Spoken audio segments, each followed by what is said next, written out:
বোনেরাম, আসসালামু আলাইকুম ওয়া রাহমাতুল্লাহি ওয়া বারাকাতুহু। প্রশংসা আদায় করছি মহান রব্বুল আলামিনের মহান দরবারে, যে মহান রব্বুল আলামিন আজকের এই মহিমান্বিত পবিত্রতম রাত্রিতে মহতী এই আয়োজনে যে রব্বুল আলামিন আমাদেরকে আসার বসার কোরআন ও হাদিসের আলোকে কিছু শোনার এবং সেই মোতাবেক আমল করার সুযোগ দিয়েছেন, দিবেন, সেই প্রত্যাশায় সর্বপ্রথম রবের দরবারে শুকরিয়া আদায় করে সবাই একসাথে পড়ি আলহামদুলিল্লাহ। আর একটু উঁচু আওয়াজে পড়ি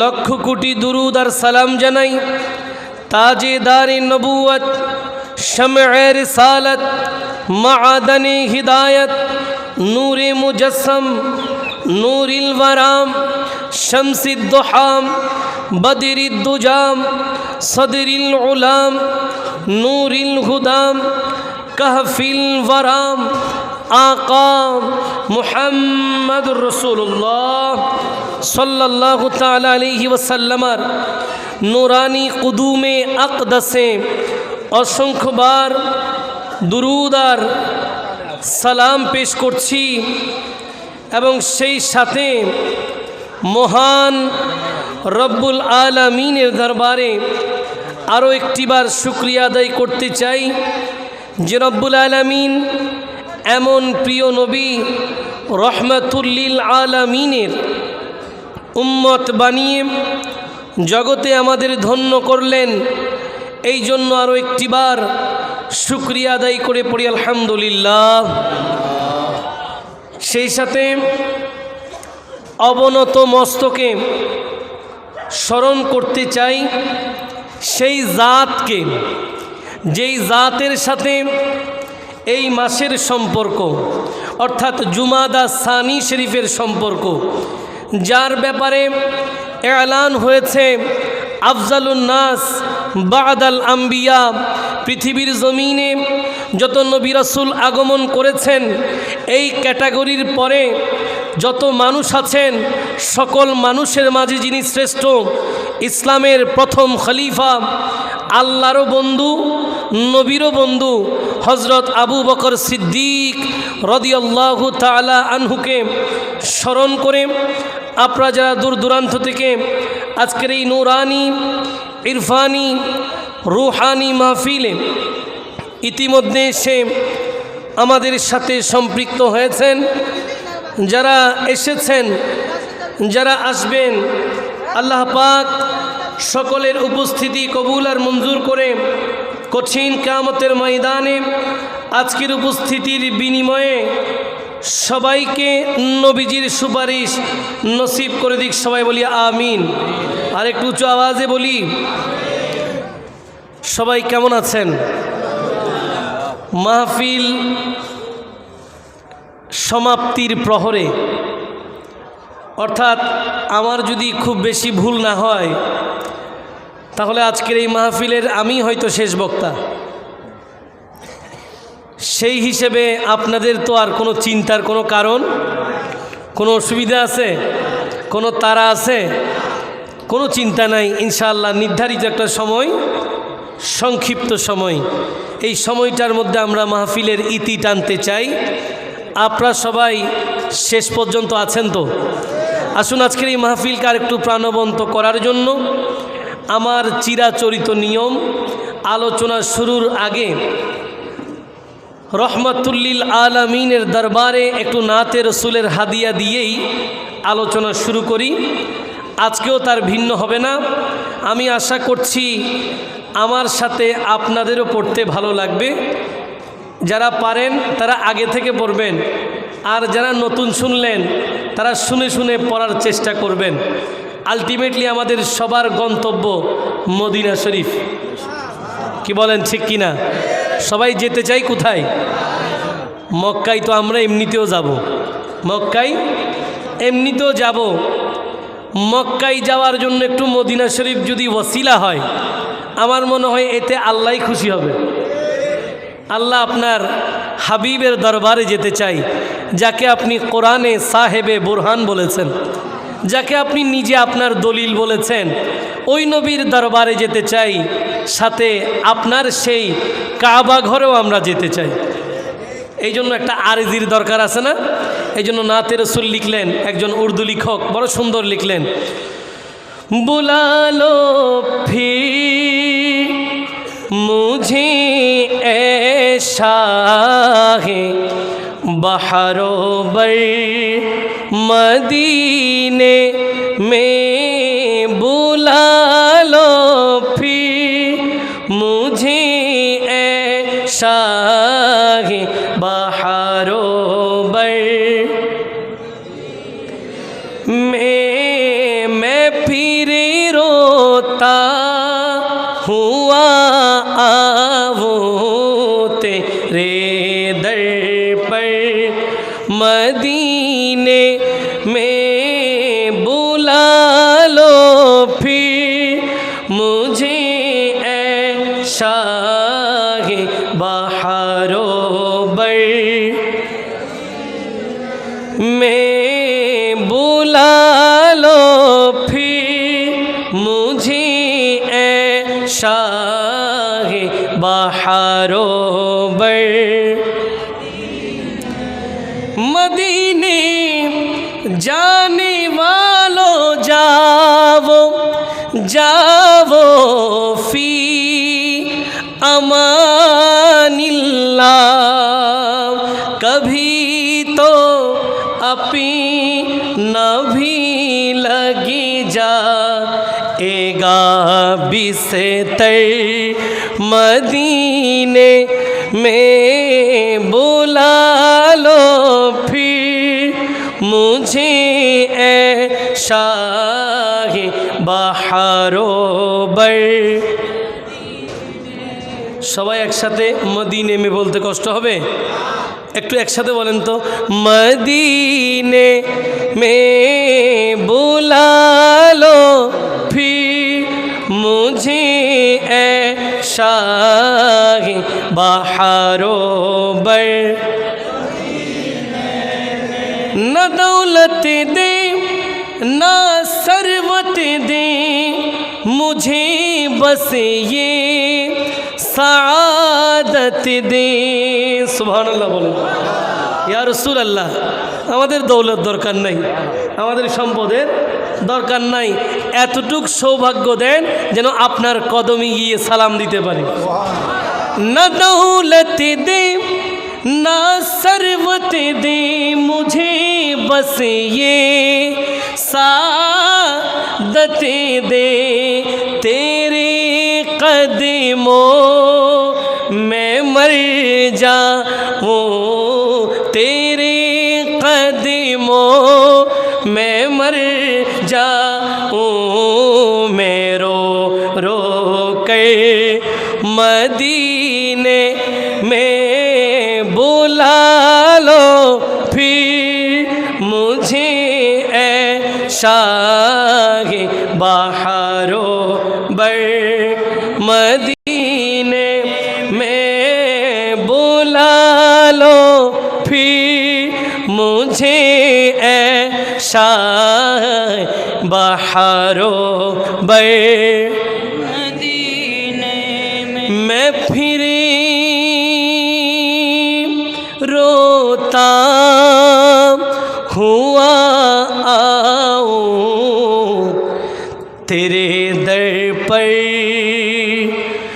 मदीने में। সবাই বলি মারহাবা, আর একটু চিৎকার দিয়ে বলি মারহাবা। এবার পড়ি সুবহানাল্লাহ, আলহামদুলিল্লাহ, আল্লাহু আকবার, সুবহানাল্লাহ, আলহামদুলিল্লাহ, আল্লাহু আকবার, সুবহানাল্লাহ, আলহামদুলিল্লাহ, আল্লাহু আকবার। বিশ্বব্যাপী তরিকত ভিত্তিক সংগঠন গাউসিয়া কমিটি বাংলাদেশ দপ্তরিপাড়া নাজিরপুর শাখা কর্তৃক আয়োজিত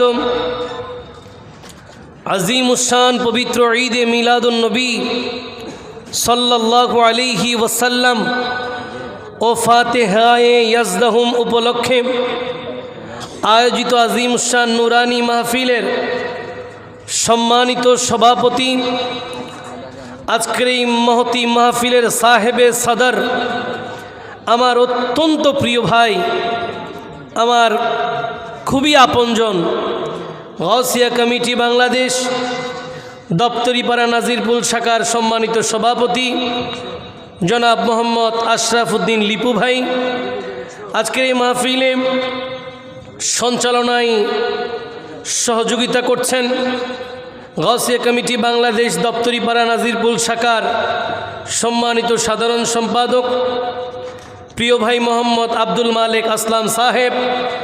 বিশেষ করে এতক্ষণ পর্যন্ত অত্যন্ত সুন্দর নুরানি তকরীর পুরতনবীর পেশ করলেন।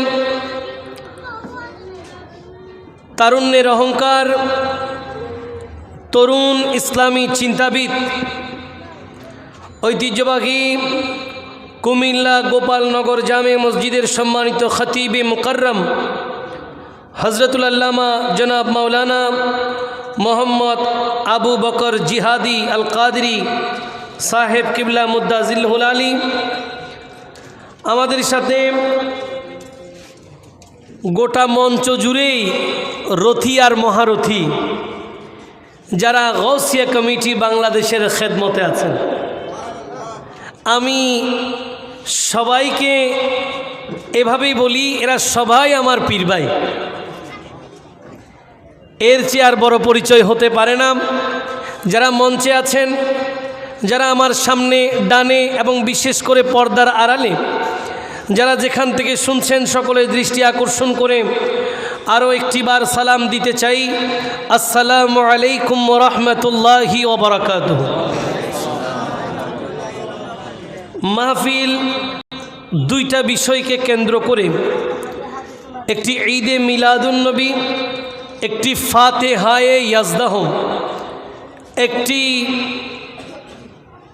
নবীদের যিনি নয়নমণি উনার মাহফিল, আর একটি অলিদের যিনি নয়নমণি উনার মাহফিল।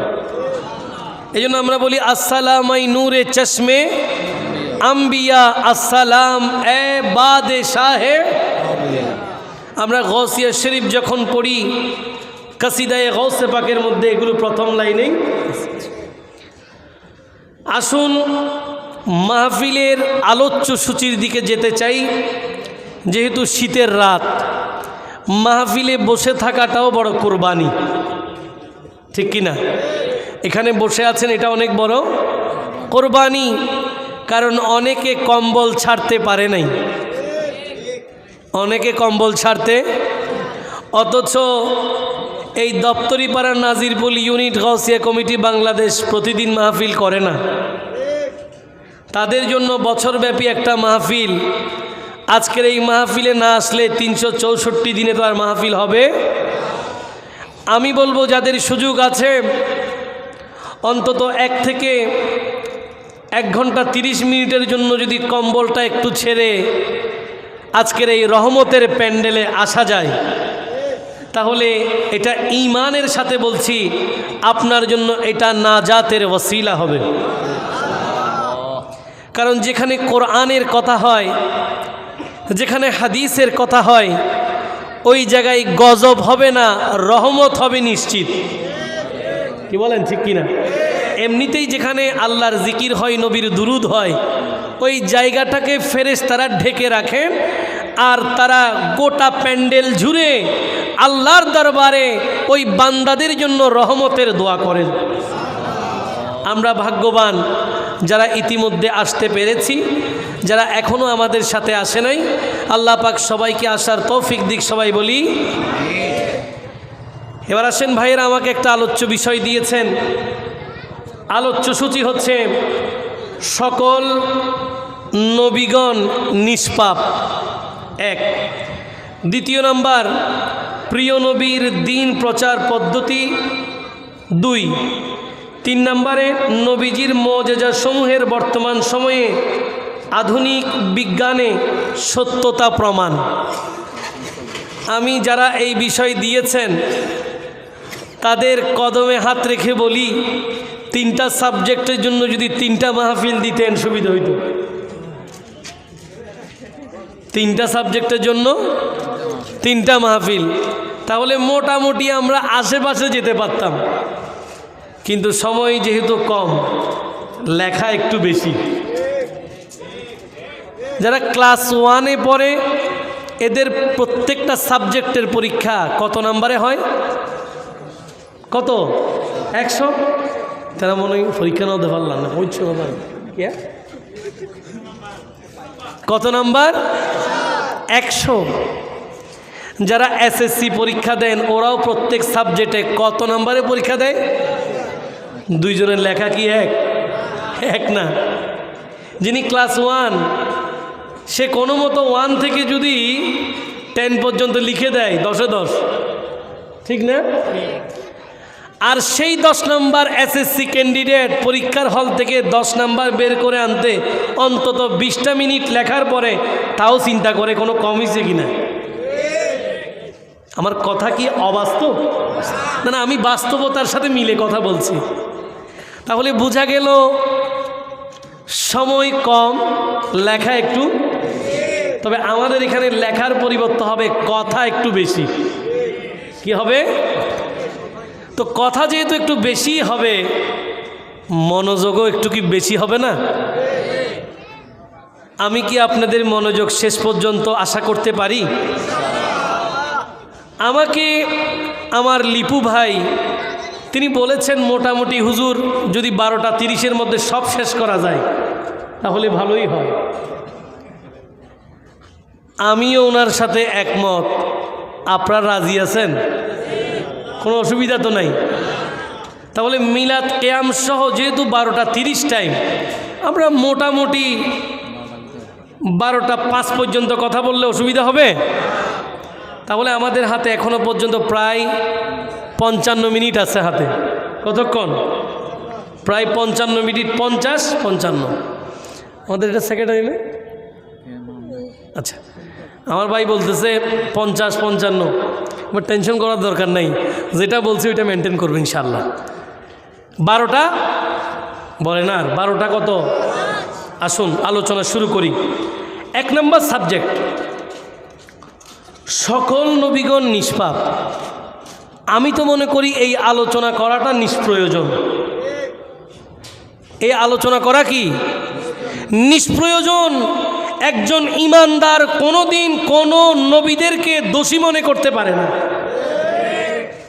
কোনোদিন কোনো ইমানদার কোনো নবীর ভুল নিয়ে আলোচনা করার অথরিটি, সুযোগ, এটা নিষ্প্রয়োজন একটা বিষয়। কিন্তু যেহেতু সাবজেক্ট দিয়েছেন, আপনাদেরও অনলাইনে একটু চোখ আছে না নাই, একটু শ্রবণ আছে না নাই, সেই হিসেবে হয়তোবা এই আলোচনাটা আজকের জন্য প্রয়োজন। আসুন, নবীগণ কার প্রতিনিধি? আরো জোরে বলেন, কার? আমি কথাগুলো একটু তাড়াতাড়ি বলবো, একটু সহযোগিতা করবেন। কার প্রতিনিধি? আল্লাহর পক্ষ থেকে জমিনে এরা দ্বীন প্রচার করতে আসছে। আল্লাহকে এটা বান্দাকে জানাতে আসছে, ঠিক না? ঠিক। তাহলে এই জাতীয় লোক যদি কোনো প্রকার ত্রুটি থাকে, হবে? আল্লাহ এদেরকে নিষ্পাপ করে পৃথিবীর জমিনে জীবন যাপন করার সুযোগ দিয়েছেন। এই জন্য আগে আমাদের আকিদা ক্লিয়ার করি। আমরা আকাইদে আহলে সুন্নাত, আমাদের আকিদা হচ্ছে সকল নবীগণ মাসুমুন আনিল খাতা, এদের কোনো গুনাহ নাই, এরা গুনাহ থেকে মুক্ত। যেখানে গুনাহ থেকে মুক্ত ওই জায়গায় তাদের গুনাহ নিয়ে আলোচনার সুযোগ। তাহলে আমার যতগুলো কথা হবে সবগুলো মুক্ত নিয়েই কথা, মানে নবীরা ত্রুটি মুক্ত। আসুন কোরআন আল করিমের আলোচনা দিয়ে এই প্রথম সাবজেক্ট শেষ করতে চাই। রব্বুল আলামিন কোরআন আল করিমের মধ্যে সূরা আহজাবে এলান করেছেন, বিসমিল্লাহির রহমানির রহিম, لقد كان لكم في رسول الله أسوة حسنة। رب العالمين হাকিমুল হাকিমিন পবিত্র কোরআন আল করিমের সূরা আহজাবের 23তম আয়াতের মধ্যে এলান করতে লাগলেন।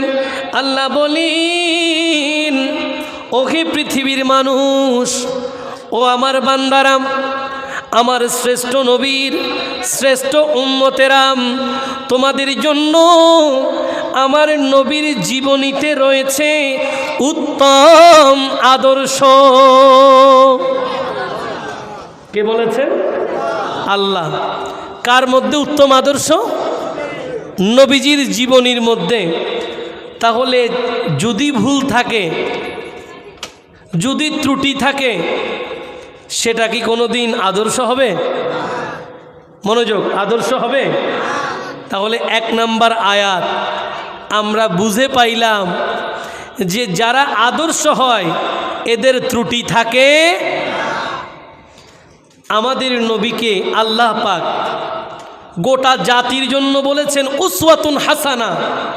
হাবিব, আপনার জীবনী গোটা জগতের আমার এই সকল বান্দাদের জন্য উত্তম আদর্শ। তাহলে আল্লাহর নবীর চরিত্র নিয়ে আর কোনো আলোচনা? ডোর ক্লোজ করেছেন কে? আল্লাহ পাক স্বয়ং নিজে নবীজিকে চারিত্রিক সার্টিফিকেট দিয়েছেন। কি দিয়েছেন? আল্লাহ পাক এলান করলেন, বিসমিল্লাহির রহমানির রহিম, ওয়া ইন্নাকা লাআলা খুলুকিন আযীম। রব্বুল আলামিন হাকিমুল হাকিমিন পবিত্র কোরআন আল করিমের সূরা কলম, কেউ বা আবার সূরা নুন বলে, এই সূরার 4 নম্বর আয়াত আল্লাহ বললেন, ইন্নাকা ইয়া রাসূলুল্লাহ, ইয়া হাবিবাল্লাহ, ও নবী, আপনার চরিত্র সর্বোত্তম চরিত্র। যার চরিত্র সর্বোত্তম তার কি ভুল থাকবে? আমরা সেই নবীর উম্মত, খুশি না বেজার? এত বড় একটা দামি নবী পাইলাম, যিনি নবীদের নবী, যিনি রসুলদের। ওই নবীর প্রশংসা আমরা কি করব? যেখানে আলা হজরত নবীর প্রশংসা লিখতে লিখতে একটা সময় নিজে কলমটা সিলিন্ডার করলেন।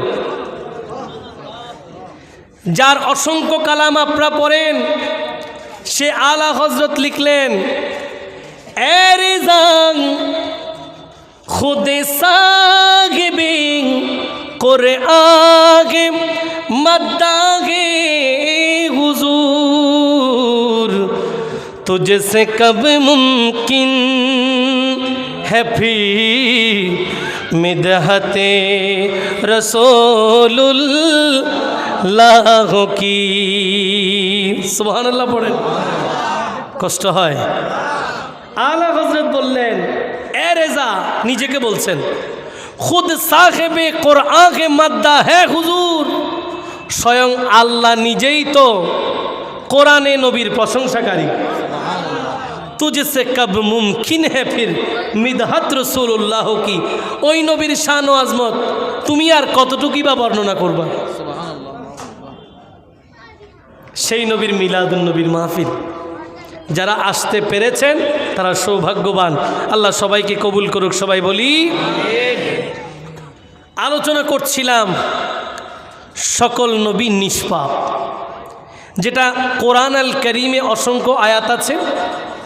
আমি কিছু আয়াত বেছে নিয়েছি একটু একটু করে আলোচনা করার জন্য।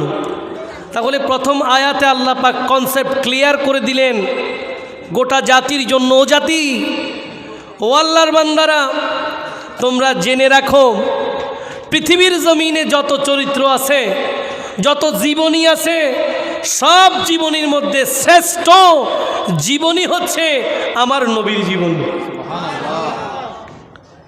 এই জন্য শুধুমাত্র মুসলমানরা আমাদের নবীর তারিফ করেছেন তা নয়, অসংখ্য অমুসলিমরা আমাদের নবীর তারিফ করেছেন। এরকম একজন লেখক, ইউরোপীয় একজন প্রফেসর ল্যাক, উনি বলছেন কোরআনে আল্লাহ পাক উনার নবীর শানে একটা আয়াত নাজিল করলেন, ওয়ামা আরসালনাকা ইল্লা রাহমাতাল লিল আলামিন।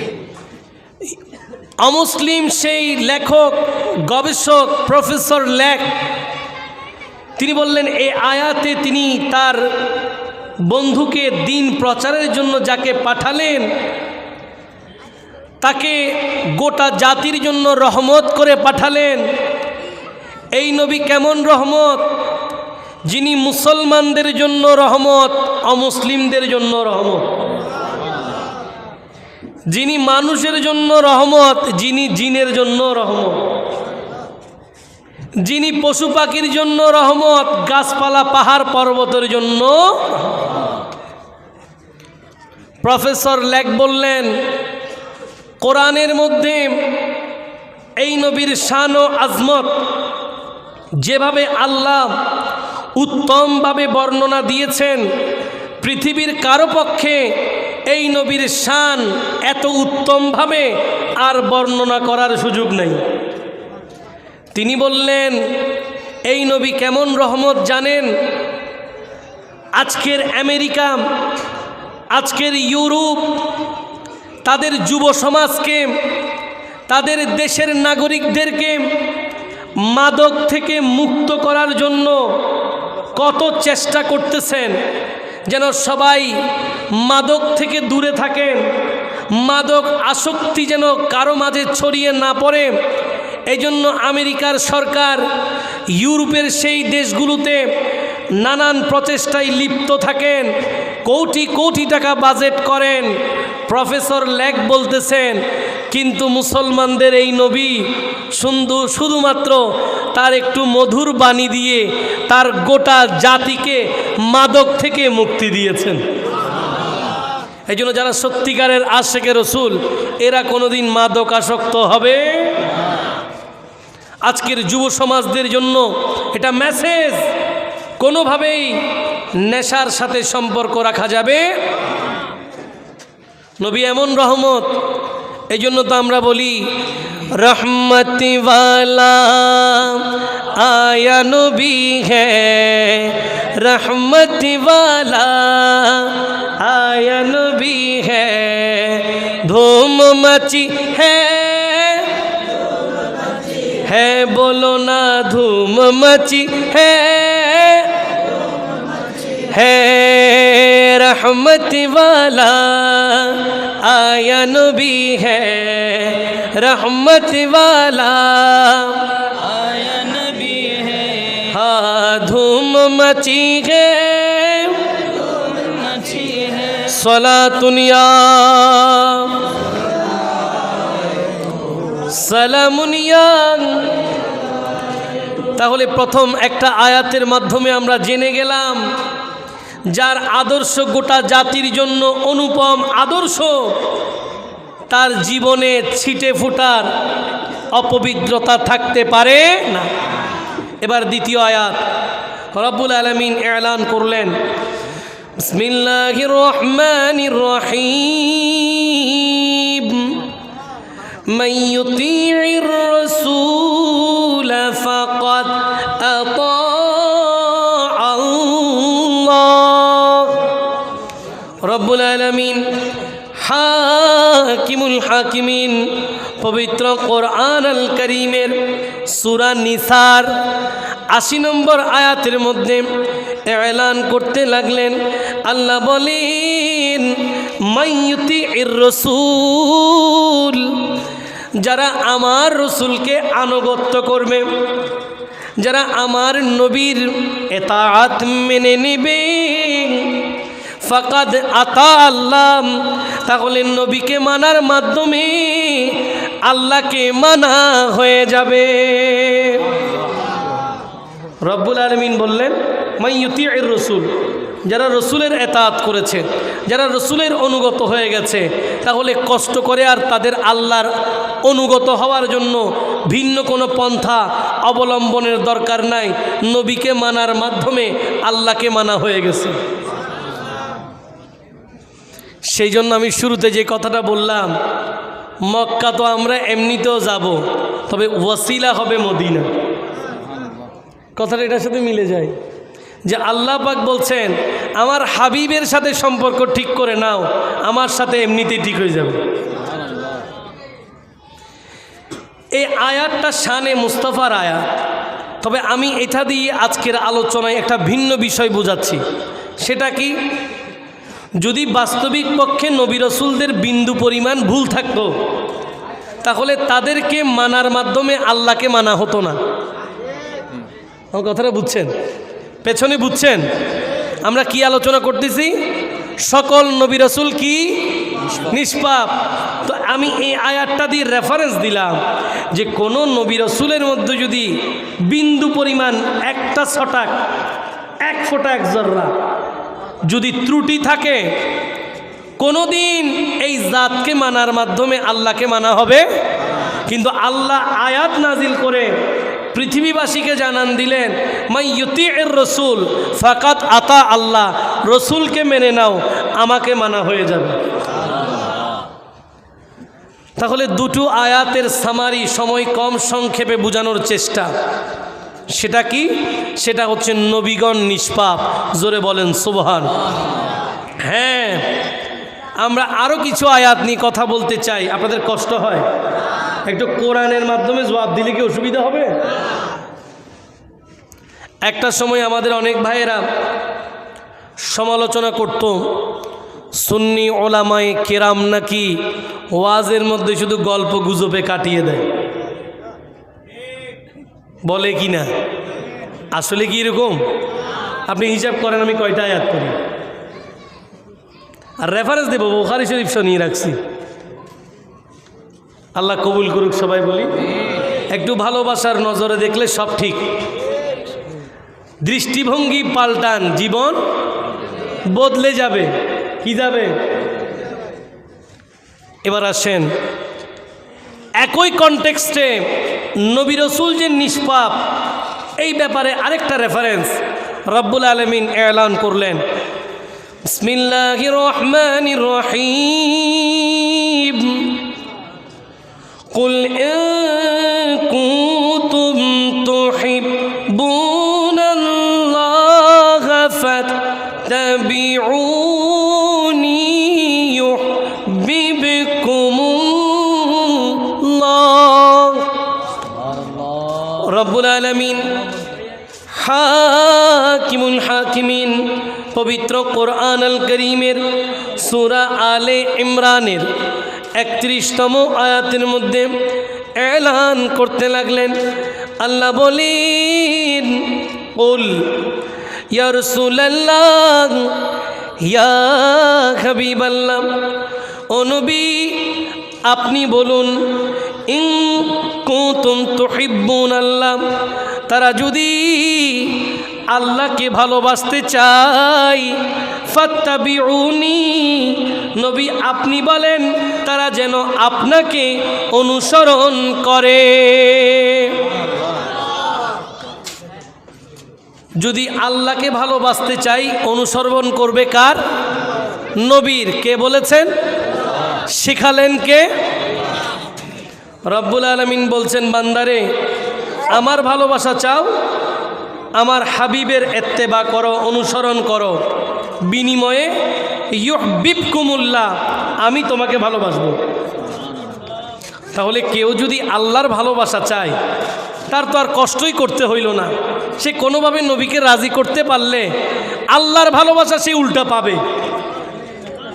কোরআনের এই আয়াত সেই দিকেই আমাদেরকে নিয়ে যাচ্ছে, ঠিক কি না?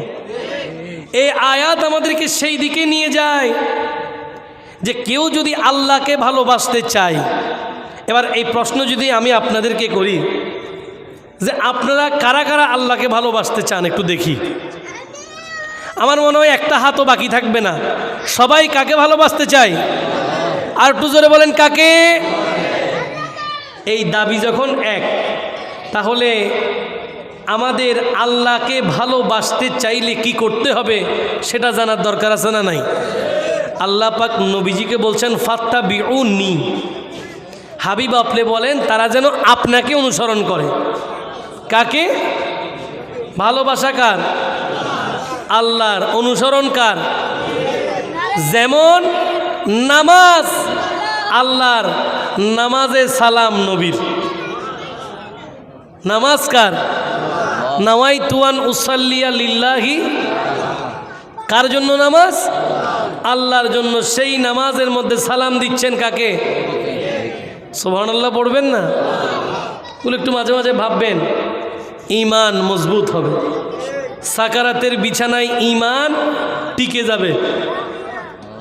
আর যদি এগুলো না বুঝেন, আজমতে রেসালতে বিন্দু পরিমাণ ভুল হয়ে যায়, ঈমান টিকবে না, ঈমান বাঁচবে।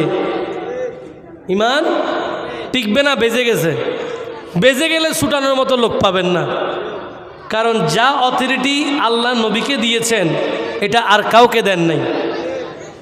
ইনি সেই নবী যিনি মেরাজের রাত্রিতে, সামনে রজব মাস আসতেছে, মেরাজের মাস আসতেছে, মেরাজের রাত্রিতে সকল নবী রাসূলদের ইমাম ছিলেন। আমাদের সৌভাগ্য আমরা সেই নবীর উম্মত, ঠিক কি না? এই জন্য আমরা প্রায় সময় বলি, জিসকা কোই সানি নেহি वो नबी हमारा है, जिसका कोई सानी नहीं वो नबी है, मुस्तफ़ा की अज़मत का, मुस्तफ़ा के अज़मत का हद ना किनारा, सलातुनिया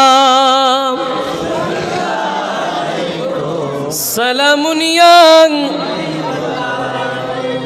আমরা সেই নবীর উম্মত, এজন্য এটা আমাদের সৌভাগ্যের ব্যাপার।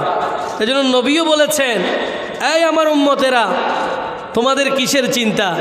কিয়ামতের কঠিন ময়দানে ওভারঅল জান্নাতীদের কাতার, আদম ও সফিউল্লাহ থেকে আমাদের নবী পর্যন্ত সকল নবীর উম্মতদের জান্নাতীদের কাতার হবে 120। কত? 120। নবীজি বলেন আদম ও সফিউল্লাহ থেকে ঈসা রুহুল্লাহ পর্যন্ত সব নবীর উম্মতরা মিলে জান্নাতি কাতার 40, আমার একা 80।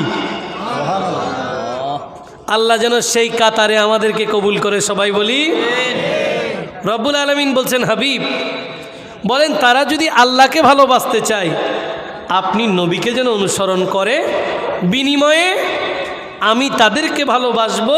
ওয়াগফির লাকুম যুনুবাকুম, তাদের জীবনের গুনাহ আমি ক্ষমা করে দেব। তাহলে এটাও একটা দলিল কি, কোন নবী রাসূল যদি, আমাদের নবী তো আছেই, যদি ভুল হইতো, ছটাক পরিমাণ যদি এই ধরনের কোনো বিষয় থাকতো, তাহলে কোনোদিন তাদের এত্তেবার মাধ্যমে খোদা পাওয়া যাইতো না। কি বলেন, ঠিক কি না? আমার কথা মেসেজটাকে আপনারা বুঝতেছেন? আলোচনা কি বুঝাতে পারতেছি? আমি হক আদায় করার চেষ্টা করছি। ভাইয়েরা যে বিষয়টা দিলেন, এই আলোচনার সর্বশেষ আয়াত রব্বুল আলামিন এলান করলেন, বিসমিল্লাহির রহমানির রহিম, قال فبعزتك لأغوينهم أجمعين لأغوينهم أجمعين أجمعين إلا عبادك منهم المخلصين سبحان الله রব্বুল আলামিন এলান করছেন শয়তানে আল্লাহকে কি বলতেছে রব্বুল আলামিন যখন আদম ও সফিউল্লাহকে সকল ফেরেশতাদেরকে সিজদা করতে বললেন সবাই সিজদা করেছে ইল্লা ইবলিস ইবলিস ছাড়া তো আল্লাহ ইবলিসকে জিজ্ঞেস করছিলেন কিরে ইবলিস তুমি কেন সিজদা করলা না সবাই তো করলো বলে আল্লাহ আদম মাটি থেকে সৃষ্টি আমি আগুন থেকে আদম নিম্নমুখী আমি ঊর্ধ্বমুখী এই অহংকার করে ইবলিস বিতাড়িত হয়েছে রব্বুল আলামিন বলেন লানাতি ইলা ইয়াউমি ইউবআসুন একেবারে শেষ পর্যন্ত তুমি অভিশপ্ত তখন শয়তান বান্দাদেরকে আল্লাহর বান্দাদেরকে পথভ্রষ্ট করার জন্য একটা এজেন্ডা বাস্তবায়ন করার চেষ্টা করছেন আল্লাহ বললেন শয়তান তুমি সব চাইলেও যারা বাস্তবিক পক্ষে আমার মুখলেস বান্দা যারা আমার একনিষ্ঠ বান্দা এদেরকে কোনোদিন তুমি পথভ্রষ্ট করতে পারবা না এজন্য আল্লাহ বলছেন শয়তান কি বলেছে ফাবি ইজ্জাতিক লা উগবিয়ান্নাহুম আজমাইন আল্লাহ আপনার ইজ্জতের কসম আমি সব বান্দাদেরকে পথভ্রষ্ট করব ইল্লা ইবাদাকা মিনহুমুল মুখলাসিন তবে যারা আপনার মুখলেস বান্দা তারা ছাড়া কোরআন শরীফের মধ্যে আল্লাহ পাক ইব্রাহিম আলাইহিস সালাম ইসাক আলাইহিস সালাম যত নবী রাসূল ছিলেন এদেরকে মুখলেস বলে আয়াত নাজিল করছে অর্থাৎ কোনো নবী রাসূলদেরকে শয়তান কোনোদিন বিভ্রান্ত করতে পারে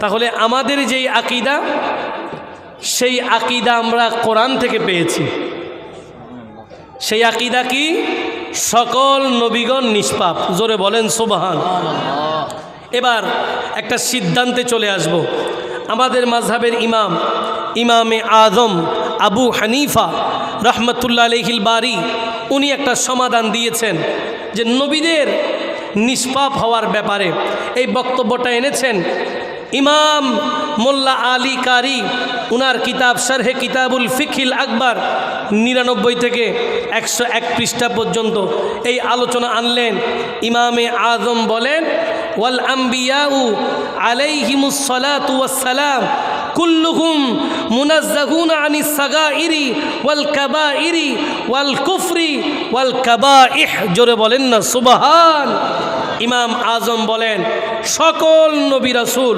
যাবতীয় সগীরা কবিরা সগীরা কবিরা কুফরি যাবতীয় অশ্লীল খারাপ কাজ থেকে পাক মুক্ত জোরে বলেন না সুবহান তাহলে সাবজেক্ট গেল কয়টা দ্বিতীয় নম্বরে আসেন প্রিয় নবীর দ্বীন প্রচার পদ্ধতি একটু একটু করে বলে যায় রহমাতুল লিল আলামিন ঈমান ও ইসলামের প্রচারে যে কষ্টটুকু করেছেন তার ছিটে ফুটা আমরা আজকের দিনে করছি না তার ছিটা ফুটাও আমরা নবীজি নবী হওয়ার পরে রসুল হওয়ার পরেও দোজাহানের বাদশাহী পাওয়ার পরেও যার কথা চাঁদে শুনে যার কথা সূর্য শুনে যার কথায় মাগরিব আবার আসর হয়ে যায় এত এত ক্ষমতা থাকার পরেও আল্লাহর নবী মানুষের দুয়ারে দুয়ারে গিয়ে দ্বীনের দাওয়াত দিয়েছেন ঠিক না কিন্তু আমরা আজকের এই দিনে কয়জন দ্বীনের দাওয়াত দিই মনে করেন গৌসিয়া কমিটি বাংলাদেশ আমাদের একটা গুরুত্বপূর্ণ প্রোগ্রাম যেটার ব্যাপারে প্রত্যেকবার পীরে বাঙ্গাল আল্লামা সাবির শাহ মুদ্দাজিল্লুল আলী হুজুর যতবার আসেন এই বিষয়টাকে গুরুত্ব দেন দাওয়াতে খায়ের মজলিস ঠিক না এই প্রোগ্রামটা বাস্তবায়নের ক্ষেত্রে আমরা যদি সবাই আন্তরিক হই দাওয়াতে খায়ের মজলিসে উপস্থিতি কম হবে না বেশি? বলেন কম না বেশি? কিন্তু আমাদের দাওয়াতের প্রক্রিয়াটা একটু দুর্বল। আমি এখানের কথা বলছি না, আমি ওভারঅল কথা বলতেছি।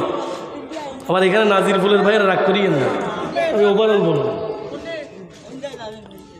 যেখানেই হোক, কিন্তু আজকের এই ফিতনা ফাসাদের দুনিয়াতে ইবাদতগুলো সঠিকভাবে করার জন্য নামাজ, নবীজি যেই নিয়মে নামাজ শিখিয়েছেন ওই নিয়মে নামাজ আদায় করার জন্য দাওয়াতে খায়ের মজলিসের গুরুত্ব অপরিসীম, ঠিক না?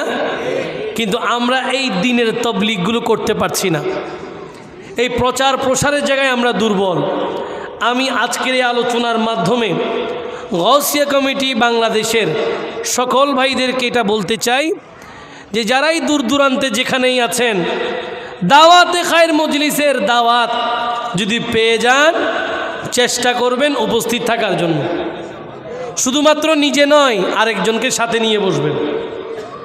আপনাকে কিন্তু মানুষের দুয়ারে দুয়ারে গিয়ে মানুষ ডাকতে হচ্ছে না। আল্লাহর নবী যখন এই দিনের দাওয়াত দিচ্ছেন, নবীজিকে কাফেররা পাগল বলেছেন, নবীজিকে কাফেররা জাদুকর বলেছেন, রহমাতুল্লিল আলামিনকে এমনকি নবী সিজদায়, যেই সিজদায় মেরাজ হয়, সেই সিজদায় গিয়েছেন, আবু জেহেল ওটের ভুঁড়ি তুলে দিয়েছেন রহমাতুল্লিল আলামিন। এরপরেও দিনের প্রচার প্রসার থামিয়ে রাখেন নাই। কষ্ট করেই দিন প্রচার করতে করতে করতে করতে করতে করতে এমন একটা জামানা চলে আসছে, যখন ডাক দিলে বাসর ঘর থেকে নতুন জামাই যুদ্ধের মাঠে চলে যায়। এটা একদিনে হয় নাই, এটা একদিনে হয় নাই। যেমন আজকের জামিয়া আহমদিয়া সুন্নিয়া আলিয়া মাদ্রাসা, যেখানে মিনিমাম 10,000 ছাত্র বর্তমানে পড়ালেখা করে, তাহলে কত লক্ষ লক্ষ ছাত্র বের হয়েছে ওখান থেকে। 64 জেলায় হাজার হাজার গ্রামের মধ্যে ছড়িয়ে পড়েছেন, ঈমান ও ইসলামের খেদমত করছেন। কিন্তু জামিয়ার যেই ভিত্তিপ্রস্তর হুজুর শাহিন শাহে শ্রীকোট যখন করছেন, তখন কি এই অবস্থা ছিল? এটা একদিনে হয়? নবীর এই বাগান একদিনে সাজে নাই। নবীজিকে অনেকে অনেক কথা বলেছেন, কিন্তু নবী একটু একটু একটু একটু করে এই জায়গাগুলোকে সুন্দর করে সাজিয়েছেন। এক পর্যায়ে হঠাৎ করে ডাক দিলেন, যুদ্ধের ময়দানে যেতে হবে। হজরত হানজালা রাদিয়াল্লাহু তাআলা আনহু নবীর দাওয়াতে বাসর ঘর থেকে লাব্বাইক ইয়া রাসূলুল্লাহ বলে যুদ্ধের মাঠে চলে গেছে। যুদ্ধের ময়দানে হজরত হানজালা রাদিয়াল্লাহু তাআলা আনহু যখন শাহাদাত বরণ করলেন, সাহাবায়ে কেরাম একটু আলোচনা করছিলেন উনার গোসল নিয়ে। কি নিয়ে? একটু গোসল নিয়ে আলোচনা করতেছেন, কারণ ইনি তো বাসর ঘর থেকে আসছেন, স্ত্রীর সংস্পর্শের একটা ব্যাপার আছে। শাহাদাতের সুদা পান করার পরে সাহাবায়ে কেরাম যখন হজরত হানজালা রাদিয়াল্লাহু তাআলা আনহুর সেই লাশ মুবারককে নিয়ে এই কথাগুলো বলছেন, আল্লাহর নবী যখন শুনলেন, সাথে সাথে সাহাবায়ে কেরামদেরকে বললেন, ও আমার সাহাবীরা, তোমরা আমার হানজালাকে নিয়ে যা বলছো বিষয়টা এমন নয়। আমার হানজালাকে গোসল দেওয়ার জন্য আসমান থেকে ঝাঁকে ঝাঁকে ফেরেশতা নাজিল হয়ে এই যুদ্ধের মাঠে হজরত হানজালাকে গোসল দিয়েছেন। এই জন্য তিনি গসিলুল মালায়েকা, যাকে ফেরেশতারা গোসল দিয়েছে। এই দিন প্রচার করার ক্ষেত্রে আমাদেরকে একটু কৌশলী হতে হবে। কি হতে হবে? এই আলোচনাটা যদি আউটডোর না করে ইনডোরে করতাম, তাহলে আমি এই আলোচনা আরো সুন্দর করে বুঝাতে পারতাম। কোরআন আল কারীমে আল্লাহ বলছেন, উদউ ইলা সাবিলি রাব্বিকা বিল হিকমাতি ওয়াল মাউইযাতিল হাসানা। তোমরা মানুষকে ইবাদতের পথে ডাকো কৌশলে। কি চলে? কৌশলে ডাকো, হিকমতের সাথে ডাকো। তাদেরকে আনার জন্য তুমি উত্তম পন্থা অনুসরণ করো। যেমন একজন নামাজ পড়ে না, আপনি যদি তাকে বলেন হ্যাঁ তুমি নামাজই পড়ো না, আমার সাথে তোমার কি হবে না, এটা আর মাউইজাতুল হাসানা হয় নাই। আপনি তাকে বলতে হবে ভাই তুমি তো আজকে অনেক দিন ধরে নামাজ পড়তেছো না, আসো আজকে একটু নামাজ পড়ি। শুনলো না, দ্বিতীয় দিন আবার বলবেন আমি নামাজে যাচ্ছি, চলো তুমিও একটু নামাজ আজকে পড়ে নাও আমার সাথে। শুনলো না, তৃতীয় দিন আবার তাকে বলবেন, শুনলো না। এভাবে ডাকতে ডাকতে দেখবেন একদিন শুনে যাবে, একদিন কি যাবে। এটাকেই বলে উদউ ইলা সাবিলি রব্বিকা বিল হিকমা, হিকমতের সাথে কৌশলের সাথে ডাকুন। কিন্তু আমরা যদি একদিন ডাকলাম 2 দিনের পরে যদি ঝাটকি দিই হবে? ভালোবাসা দিয়ে ডাকতে হবে। ভাই এশারের নামাজ পড়েছি, ইমাম সাহেব তো ঘোষণা দিয়েছেন আজকে মসজিদে খতমে গাউসিয়া শরীফ হবে, আমি বসবো, তুমি একটু বসো, ভালো লাগবে। আমরা উপস্থাপন করতে জানতে হবে আপনি কি করছেন। আমি সেদিন একটা বাসায় একটা প্রোগ্রামে গিয়েছি, আমাদের একজন পীর ভাইয়ের বাসায় গেলাম, ওনার মেয়ের নাম লেখার জন্য গাউসিয়া শরীফ সাথে। আমি ওখানে ওই কথাগুলো বলছি যে আপনারা যারা গাউসিয়া শরীফ পড়েন, এই যে গাউসিয়া শরীফ এখানে আসলে কি আছে? আপনি যেই ওয়াজিফাগুলো পড়েন আপনি কি কোনো দিন খেয়াল করেছেন এই ওয়াজিফার মধ্যে সূরা ইখলাস আছে? সূরা ইখলাস এটা কি? যেটাকে আমাদেরকে গাউসিয়া শরীফের মধ্যে 1111 বার পড়তে হয়। হাদিসে মুকাদ্দাসায় আছে সূরা ইখলাস আল্লাহর দরবারে এত কবুল, নবী বলেন সূরা ইখলাস যদি কেউ ঈমানের সাথে ইখলাসের সাথে একবার পড়ে গোটা কোরআন শরীফ 3 ভাগের 1 ভাগ পড়া হয়ে যাবে। তাহলে কেউ যদি 3 বার পড়ে সূরা ইখলাস গোটা 1 খতম কোরআন শরীফ পড়ার সওয়াব পায়। তাহলে এবার আপনি আপনাকে প্রেজেন্টেশন করেন, খতমে গাউসিয়া শরীফে বসেছো, ঈমানের সাথে সূরা ইখলাস পড়ো, অন্তত তুমি 100 কোরআন শরীফ পড়ার যেই সওয়াব তার চেয়েও বেশি পাবে। এটা আমরা কিন্তু প্রেজেন্টেশন করতে জানি না, আমাদেরকে প্রেজেন্টেশন করতে জানতে হবে, আমাদেরকে বলতে হবে। আমরা কাউকে ছেড়ে দেব না, ধরে নেব, ছেড়ে দেব না। কি করব? রসুল আকরামের প্রচার পদ্ধতির উদ্দেশ্যই ছিল এটা। নবীজি কোনো অমুসলিমকে ঈমান চাপিয়ে দেয় নাই, ভালোবেসে দিয়েছেন। আঘাত করেছেন, ভালোবেসে দিয়েছেন। হযরত বিলাল রাদিয়াল্লাহু তাআলা আনহুকে যখন তার যিনি মুনিব ছিলেন, তিনি যার দাসী ছিলেন,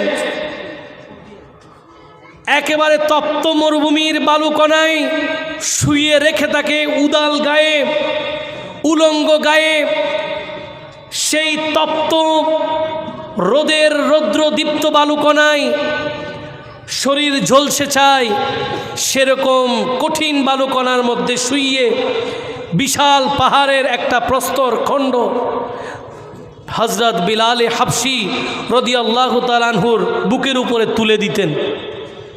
শুধু একটাই বক্তব্য, তুমি আল্লাহকে বিশ্বাস করো না, এই কথাটা বলো। শত ব্যথা পাওয়ার পরেও হযরত বিলাল হাবশী বলেছেন আল্লাহু আহাদ, আল্লাহু আহাদ, আল্লাহু আহাদ, আল্লাহ এক, আল্লাহ এক, আল্লাহ এক। এই প্রসেসিং কেমনে হয়েছে? এই প্রসেসিং সেই কৃষ্ণবর্ণের হযরত বিলাল হাবশীর সেই অন্তর নবীর পছন্দ হয়েছে, যেই অন্তরে নবী ঈমানের আলো জ্বালিয়ে দিয়েছেন। এই মাস সিদ্দিক আকবর রাদিয়াল্লাহু তাআলা আনহুর মাস। এই হযরত বিলাল হাবশী রাদিয়াল্লাহু তাআলা আনহুকে ওই উনার মুনিব থেকে যে তাকে নির্মম নির্যাতন করত, তিনি সিদ্দিক আকবর রাদিয়াল্লাহু তাআলা আনহু তৎকালীন সময়ে হাজারের ঊর্ধ্বে দিনার পরিশোধ করে উনাকে স্বাধীন করে দিয়েছে।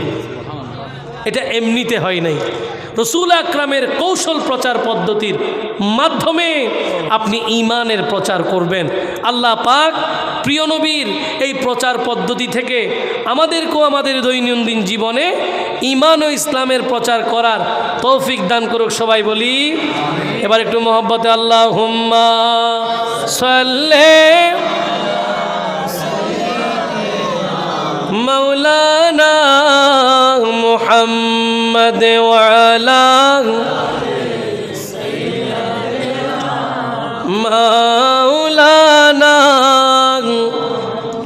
সোনার মদিনা আমার প্রাণের মদিনা সোনার মদিনা আমার প্রাণের মদিনা সবে ভুলিব কিন্তু তোমায় ভুলতে পারি না, বলো সবে ভুলিব কিন্তু তোমায় ভুলতে পারি না।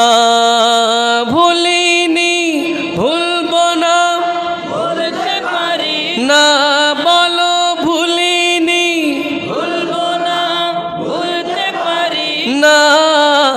সবে ভুলিব কিন্তু তোমায় ভুলতে পারি না, সবে ভুলিব কিন্তু তোমায় বলতে পারি।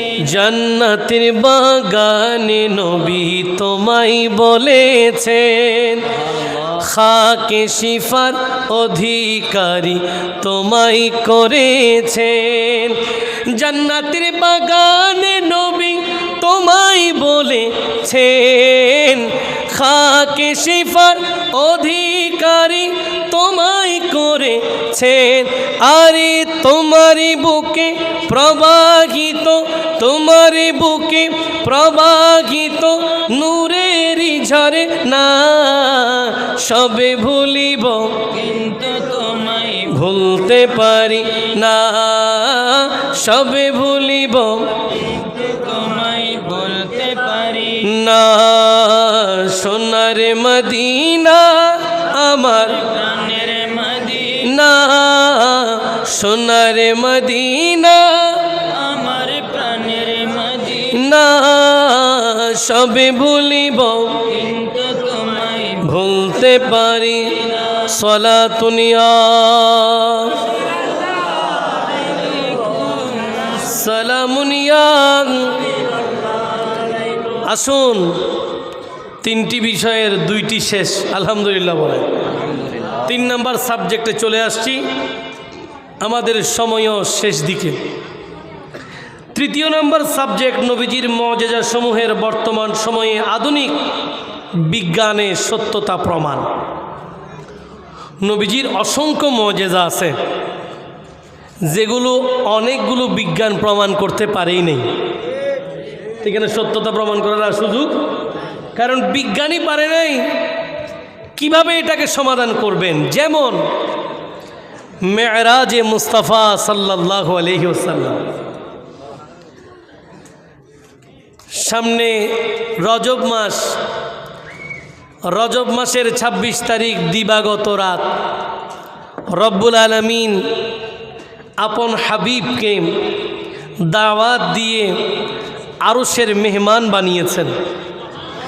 কোরআন আল কারীমের মধ্যে রব্বুল আলামিন ডিরেক্ট এই বক্তব্যটা দিয়েছেন যে আল্লাহ পাক মসজিদে হারাম থেকে মসজিদে আকসায় নবীকে ভ্রমণ করিয়েছেন। এটা সূরা বনি ইসরাইল। সূরা নজমের মধ্যে আবার বলেছেন নবীজির এই যাত্রা যেতে যেতে সিদরাতুল মুনতাহা পাড়ি দিয়ে নবী ফাকানা কাবা কাউসাইনি আও আদনা, আল্লাহর এত কাছে গিয়েছেন, দুটি ধনুকের মধ্যবর্তী যেই দূরত্ব তার চেয়েও বেশি নিকটে আল্লাহ এবং রসুল এসে গেছেন। এবার আসেন বিজ্ঞানের কথা।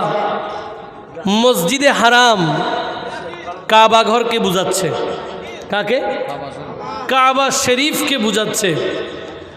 আর মসজিদে আকসা বুঝাচ্ছে বর্তমান জেরুজালেম, প্যালেস্টাইন যেটাকে আমরা বলছি, যেখানে নির্মম নির্যাতন হচ্ছে, যাদের প্রতিটা নামাজ শাহাদাতের সুদা পান করার মতো। এরা নামাজে আল্লাহু আকবার বলে এটার নিয়তে যে এটা আমার জীবনের শেষ নামাজ, কারণ ফিরে আসতে পারবে কিনা তার কোনো নিশ্চয়তা নাই। এরা শাহাদাতকে বরণ করে নামাজের মধ্যে দাঁড়ায়। এমন একনিষ্ঠতার সাথে ফিলিস্তিনের ভাই বোনেরা নামাজ আদায় করেন, যেই নামাজের কথা নবী শিক্ষা দিয়েছেন। কেমন নামাজ? ও আমার উম্মতেরা, তোমরা এমনভাবে নামাজ পড়ো যেন নামাজে তোমরা আল্লাহকে দেখছো। কাকে দেখছো? উম্মত, জানি এটা বড় কঠিন কাজ, সবার জন্য এটা প্রযোজ্য নয়। সবাই নামাজের মধ্যে আল্লাহর দেখা পাবে, এটা বড় কঠিন। এই জন্য আল্লাহকে দেখতে না পেলেও এমনভাবে নামাজ পড়ো যেন আল্লাহ তোমাকে দেখছেন। এভাবে নামাজ আদায় করো। সেই নামাজ ফিলিস্তিনের ভাইরা পড়েন। বোঝাচ্ছিলাম মসজিদে হারাম থেকে মসজিদে আকসা দূরত্ব হচ্ছে 600 মাইল। কয় মাইল? 600 মাইল, যেটা নবী গোটা রাতের মধ্যে একটা অংশে শেষ করেছেন। সুবহানাল্লাহ পড়েন। এখন বিজ্ঞান কি এটা প্রমাণ করতে পারবে? সুযোগ নেই। সলাতুনিয়া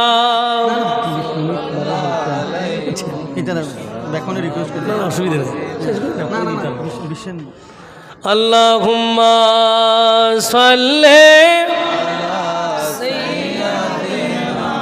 মাওলানা মুহাম্মাদ ওয়া আলা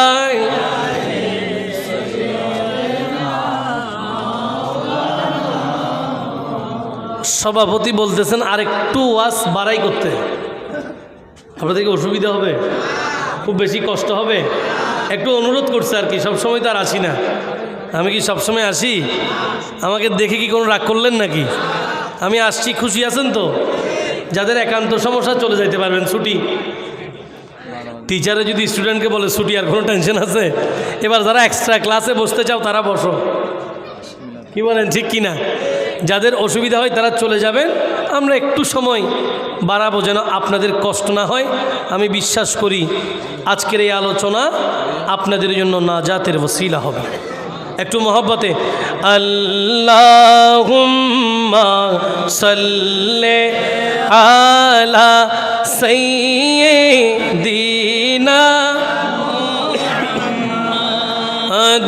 নবী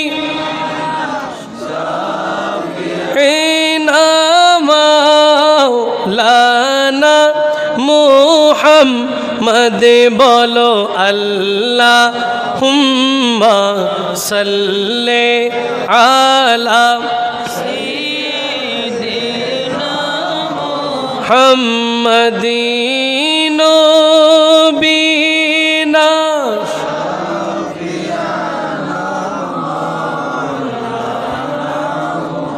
ইচ্ছা করলে দয়াল নবী থাকিতে পারিতেন আরো সে বলো ইচ্ছা করলে দয়াল নবী থাকিতে পারিতেন আরো সে উম্মতের মায়ায় পড়ে শুবে আছেন মোদি নাই বলো আল্লাহুম্মা সাল্লি আলা সাইয়্যিদিনা মুহাম্মাদিন নবী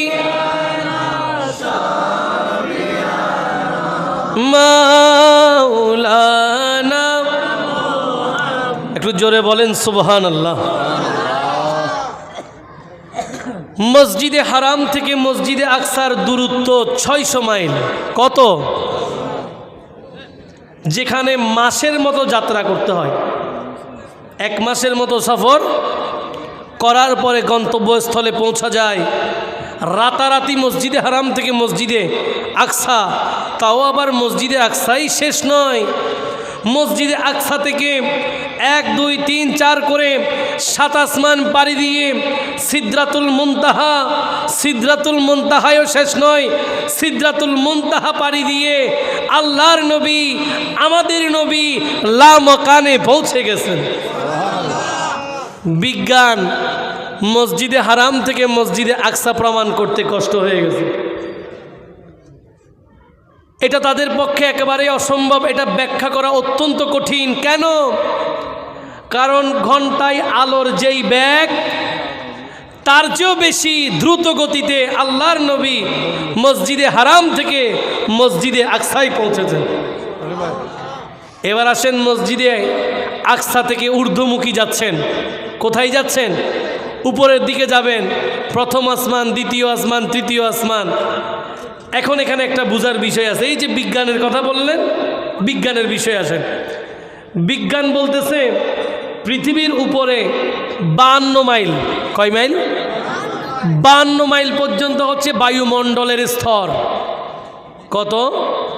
আমি একটু সায়েন্স ব্যাকগ্রাউন্ডের স্টুডেন্ট, তো এজন্য কিছু কথা বলার সুযোগ আছে আমার। জমিনের উপরে বায়ুমণ্ডলের স্তর হচ্ছে 52 মাইল।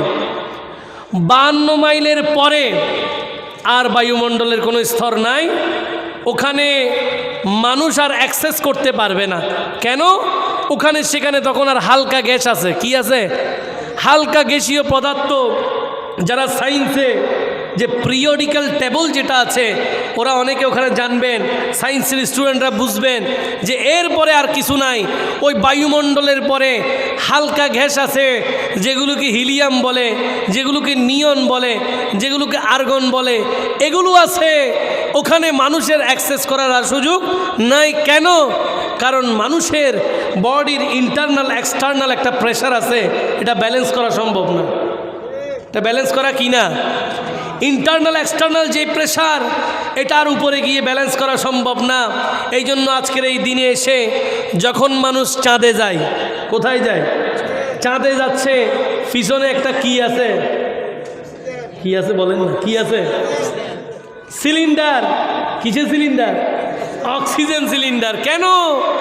কারণ একটা সময় গিয়ে অক্সিজেন আর পাওয়া যাবে না, ওটা দিয়ে তাকে সাপোর্ট দেবে।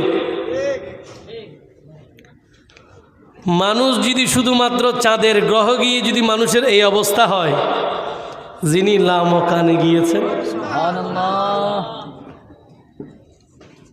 বিজ্ঞান বলছে এই জায়গায় আর আলোচনার সুযোগ।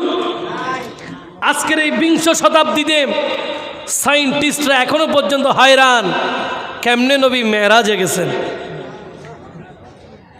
আর নবী মেরাজে গিয়েছেন তো গিয়েছেন, সিদরাতুল মুনতাহা পর্যন্ত জিবরিল আমিন ছিল। সিদরাতুল মুনতাহায় গিয়ে জিবরিল আমিন বলে, ইয়া রাসূলুল্লাহ, আমি যদিও সাইয়্যিদুল মালায়েকা, যদিও আমি ফেরেশতাদের সর্দার, যদিও আমি সকল ফেরেশতাদের প্রধান, কিন্তু নবী সিদরাতুল মুনতাহার পরে যাওয়ার আর সুযোগ নাই। এটার পরে আমি একটা চুল সামনের দিকে গেলে আমি জিবরিলের অস্তিত্ব খুঁজে পাওয়া। এজন্য শায়ের বলেছেন, কাহা জিবরিল নে সিদরাত তলকি মেরে रसाई है, मेरे रसाई है कितनी मंजिले आगे, नबी जाने खुदा जाने, खुदा की अज़मतें क्या है, खुदा की अज़मतें क्या है, मुहम्मद मुस्तफ़ा ने मकामे मुस्तफा क्या है मोहम्मद का खुदा जाने সবাই বলি মারহাবা। जिब्रील अमीन बोलছেন कहा जिब्रील ने सिदरा तलक मेरे रसाई है। जिब्रील अमीन बोलेन सिदरातुल मुनताहा पर्यন্ত আমার স্টেজ শেষ, আর সামনে যাওয়ার সুযোগ নাই। হ্যাঁ কিতনি মঞ্জিলে আগে, আর কত মঞ্জিল আছে সামনে, নবী জানে খোদা জানে। এই জন্য নবীর মেরাজ বিজ্ঞানীদের সেই কলমে প্রমাণ করার সুযোগ। নাতে মুস্তাফা পড়তে শুনতে আপনাদের কেমন লাগে? নাতে মুস্তাফাকে হালকাভাবে নেওয়ার সুযোগ নাই। প্রত্যেকটা নাতে মুস্তাফার কালাম কোরআন ও হাদিস। আপনি যদি আমাকে জোরে সোরে একটু চাপিয়ে ধরেন যে বলেন এটা কেমনে কোরআন হাদিস, আমি বিশ্বাস করি নবীজির সদকায় কিছুক্ষণ বলতে পারবো। প্রত্যেকটা নাতে মুস্তাফার লাইন বৃথা নয়। কি নয়?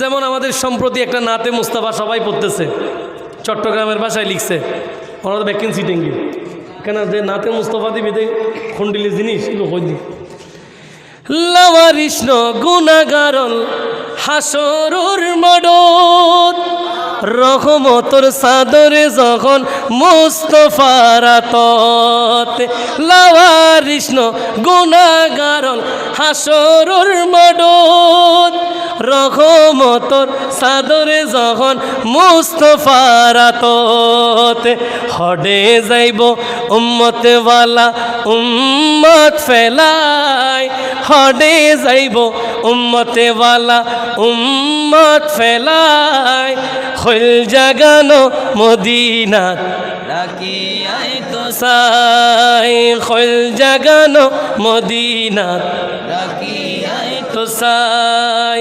মদিনাওয়ালার দেশত আশিকি যখন যায় মদিনাওয়ালার দেশত আশিকি যখন যায় খোল জাগানো মদিনা রাখিয়াই তো সাই খোঁজ নফারে তারাও যারা আসিলে মদিনাত মদিনা সাই আইলো নাকি সাই আইলো জান্নাত। সুবহানাল্লাহ বলেন।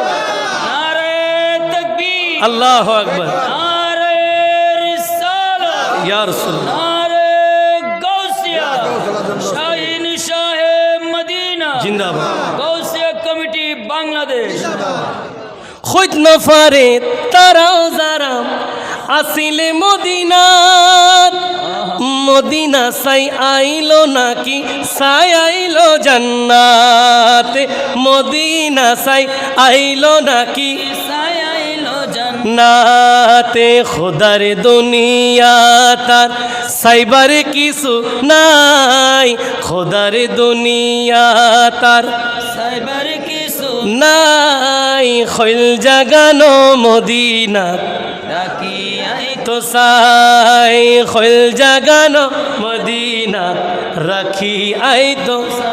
সুবহানাল্লাহ পড়বেন না তো? নবীরে এত দরদ লাগে কেন?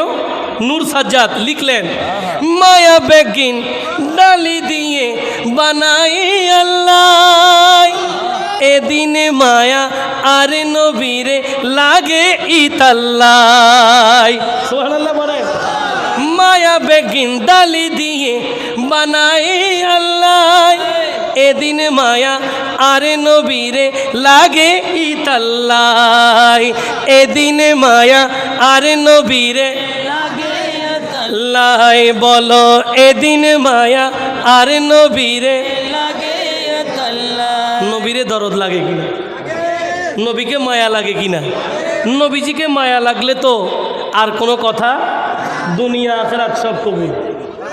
যারা মুরব্বী কত ভালো লাগবে সিটিংয়ে বসা তো বুঝলাম। মায়া বেগিন ডালি দিয়ে বানাই আল্লাহ এদিন মায়া আর নবীরে লাগে ইতাল্লাই।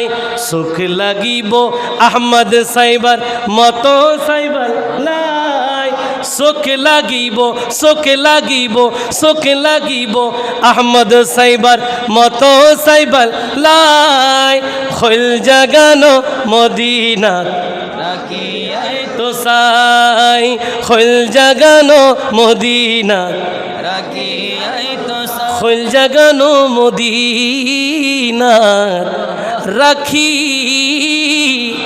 আই তো সাই। এবার আলোচনায় যাই, কষ্ট হয় আপনাদের? সভাপতি জোর করছে, টাইম একটু বাড়াইতে বলছে, রাজি আছেন তো?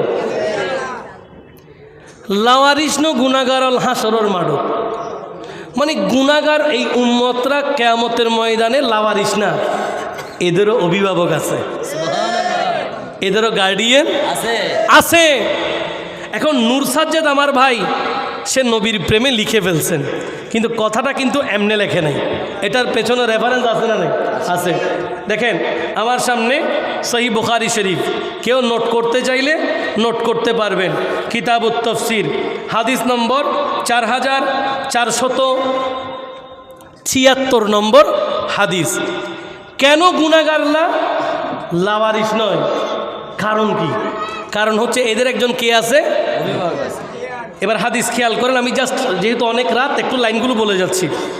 হাদিস বর্ণনা করেছেন হযরত আনাস ইবনে মালিক রাদিয়াল্লাহু তাআলা আনহু, আল্লাহর নবী ইরশাদ করেছেন, ইয়াজতামিউল মুমিনুনা ইয়াওমাল কিয়ামাতি ফায়াকুলুনা লাউ ইস্তাশফা'না ইলা রাব্বিনা।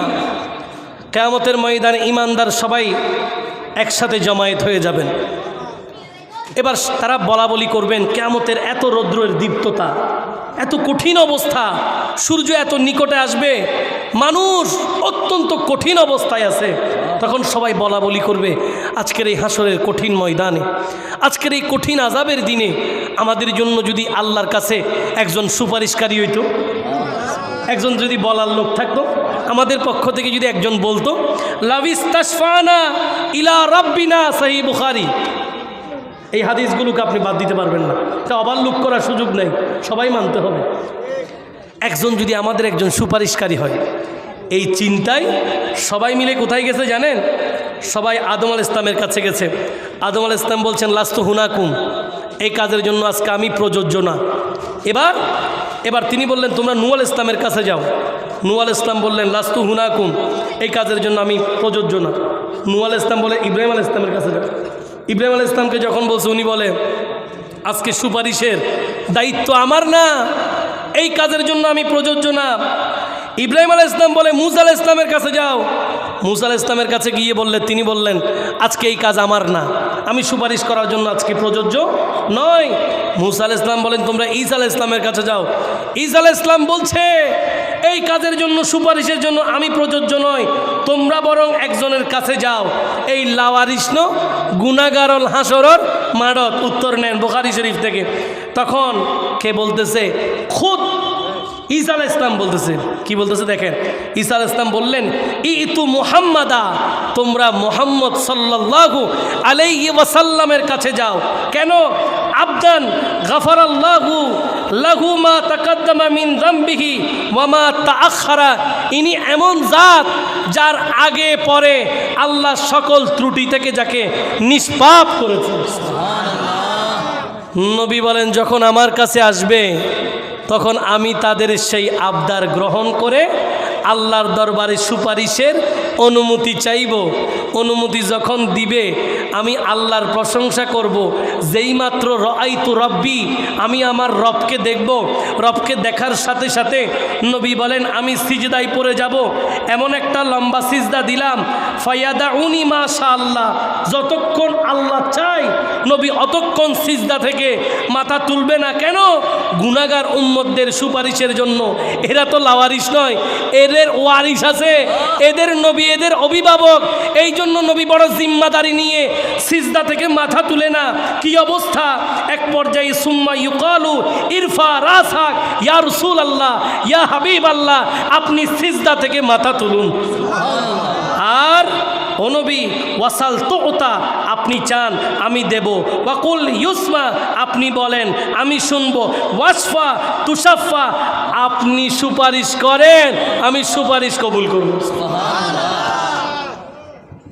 এই জন্য লাওয়ারিষ্ণ গুণাগারল হাসরুর মাডত রহমতর সাদরে যখন মুস্তফার আতত হডে যাইব উম্মতে ওয়ালা উম্মত ফেলাই হডে যাইব উম্মতে ওয়ালা উম্মত ফেলাই খৈল জাগানো মদিনাত রাখিয়াই তো সাই খৈল জাগানো মদিনাত রাখি আই তো সলাতুনিয়া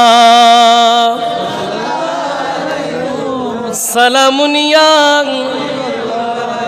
কষ্ট হয়, আমি শেষ করব আর 5 মিনিট। মেরাজ মুস্তাফা বিজ্ঞান প্রমাণ করতে পারে, চেষ্টা করেছেন, ফাইল এখনো পেন্ডিং। চেষ্টা করেছেন, ফাইল কি পেন্ডিং আছেন, কিয়ামত পর্যন্ত চেষ্টা করবে।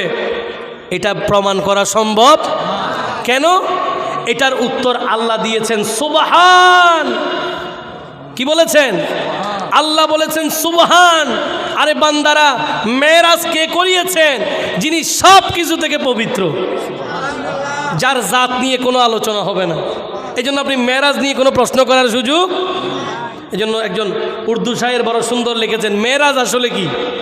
মেরাজ আসলে এটা এটা কি? একজনে ব্যাখ্যা লিখছে, হযরতে জিবরিল কাম ইউ আনা জানা और है तालिबो तालिबो मतलूब का मिलना मिलाना और है सलातुनिया সালামুনিয়া। বুঝা গেল কি? বুঝা গেল মেরাজ এটা কি? शायर लिखलें हजरत जिबरील का यू आना जाना और है मेराजेर मत अपनी जिबरील के देखছেন সে আসছে নবীকে নিয়ে গেছে একটা জায়গায় অপেক্ষা করছে আবার যখন নবী ফেরত আসছে নবীকে আবার আপন জায়গায় ফিরে এনেছে এই যে আপনি বারবার জিবরিলকে দেখছেন এটা এক ব্যাপার তালেবো মতলুব কা আল্লাহর দাওয়াত নবী মেহমান আল্লাহর দাওয়াত এদের দুইজনের মিলন এটা আরেক ব্যাপার এই জন্য মেরাজের সেই রাত্রিতে ইবাদত করার চেষ্টা করবেন কি করবেন কেউ যদি আপনাদেরকে বলে মেরাজে কোনো নামাজ নাই মেরাজে কি নাই আচ্ছা মনে করেন একটা মানুষ সিদ্ধান্ত নিছে আমি জীবনে কোনো দিন তাহাজ্জুদের নামাজ পড়ি নাই জীবনে কোনো দিন কি তাহাজ্জুদের নামাজ পড়ি নাই 31st নাইটে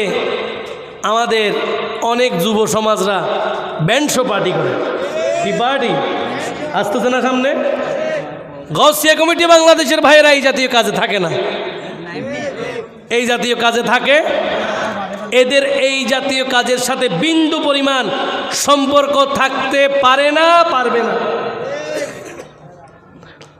কেউ একজন নিয়ত করছে যে বাচ্চারা গান বাজনা করতেছে আল্লাহ আমি নিয়ত করছি এবার 31st নাইটে তাহাজ্জুদের নামাজ পড়ব যে গুনাহ হবে সবাই বলেন গুনাহ হবে একটু বুকে হাত রেখে বলেন গুনাহ হবে তাহলে যেই রাতে নামাজ আসছে এই রাতে নামাজ পড়লে গুনাহ কেন হবে এই রাতে আপনাদের হাবিব আপনাদের নবী মেরাজে গিয়েছেন 50 ওয়াক্ত থেকে কমায় 5 ওয়াক্ত পাইলেন সওয়াব আগের মতো আছে নামাজ কমছে নামাজ পড়বেন 5 ওয়াক্ত সওয়াব পাবেন 50 ওয়াক্ত তো যেই রাতে নামাজ পাইছেন বেওয়াফা ওই রাতে নামাজ নাই বললে তো বোকামি হয় বরঞ্চ ওই রাতে নামাজ যা আছে সব পড়ার দরকার কি বলেন ঠিক কি না এই জন্য সব জায়গায় বেদাতের ফতোয়া দিলে অসুবিধা সব জায়গায় বেদাতের ফতোয়া দিলে কি অসুবিধা কেন মানুষ এই জায়গায় স্বাধীন সে চাইলে ইবাদত করতে পারবে কোনো অসুবিধা কোনো একজন বেনামাজি যে কোনো দিন নামাজ পড়তে পারবে না নাকি মানা আছে সে যদি বলে আমি এতদিন নামাজ পড়ি নাই আজকে অন্তরে বড় একটু আমার ভিতরে একটা ইস্তেগফার আসছে ভিতরের মধ্যে তওবা করতে ইচ্ছে করতেছে আল্লাহ আজকে এই মেরাজের রাত্রি থেকে আমি নামাজ ধরবো তা আপনি কি বলবেন তুই জিন্দিগির নামাজ না পড় বাইরে কোনো হুজুর যদি বলে যে না আজকে কোনো নামাজ নেই আজকে থেকে নামাজ ধরিস না তাহলে আমার দিকে বাইর করে দিল হবে এগুলো কমন সেন্স ভাই, আপনাকে বুঝতে হবে। আপনি কি খাচ্ছেন, বাজারে যেরকম মাছ কেনার সময় একটু দেখে কিনেন, গোস্ত কেনার সময় দাড়িপাল্লার দিকে যেরকম চোখ থাকে, গরুর মাংস কেনার সময় যেরকম হাড্ডি আর চর্বি খেয়াল করেন, ইমানটার ব্যাপারে এভাবে সজাগ থাকবেন। যেখানে সেখানে বিলি করে দিলে হবে। এই ইমানটাকে সব জায়গায় যদি বিক্রি করে দেন, তাহলে দিন শেষে আপনি ক্ষতিগ্রস্ত হবেন, কারো কিছু। আল্লাহ আমাদেরকে ইমানের সাথে কাল কিয়ামতের ময়দানে নবীর সুপারিশ পাওয়ার তৌফিক দিক। সবাই বলি সাকারাতের বিছানায় কঠিন মুহূর্তে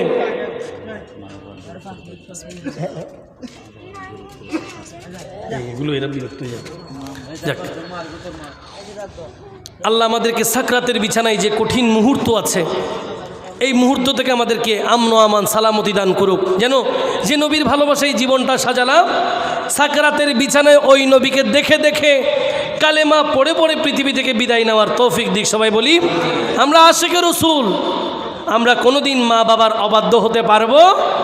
কারণ নবী বলেছেন, যেই সন্তানের উপরে মা বাবা সন্তুষ্ট, তার উপরে আল্লাহ সন্তুষ্ট। ঠিক না? কারণ আপনি আশিকে রসুল, মায়ের সাথে আপনার সম্পর্ক নেই। আপনি আশিকে রসুল, বাবার সাথে আপনার কোনো সম্পর্ক, মনে করতেছেন সম্পর্ক নবীর সাথে আছে, আসলে ওখানে সম্পর্ক অনেক আগে কাট হয়ে গেছে। এই জন্য মা বাবার সাথে আগে সম্পর্ক ঠিক রাখবেন। এরা যদি আপনাদের জন্য দোয়া করে, দেখবেন দুনিয়া আখিরাতে আপনার দাবি হবেন। হজরত বায়েজিদ বুস্তামি মায়ের সেবাই থেকেই তো আল্লাহর ওলি হয়েছেন। আল্লাহ আজকের এই গৌসিয়া কমিটি বাংলাদেশ দপ্তরি পাড়া নাজিরিপুল শাখাকে কবুল আর মঞ্জুর করুক। ভাইরা তাদের এই বৃহৎ আয়োজনে আমাকে কিছু কথা বলার সুযোগ দিলেন, আমি সত্যি তাদের প্রতি কৃতজ্ঞ। তাদের এই আয়োজনকে আল্লাহ কবুল করুক। আগামী দিন নতুন কোনো জায়গায় নতুন কোনো বিষয় নিয়ে আবারও দেখা হবে সেই প্রত্যাশায়। ভালো থাকুন, সুস্থ থাকুন। ওয়াখির দাওয়ানা আনিল হামদুলিল্লাহি রাব্বিল আলামিন। ওয়াসসালামু আলাইকুম রহমতুল্লাহি ওয়া বারাকাতুহু।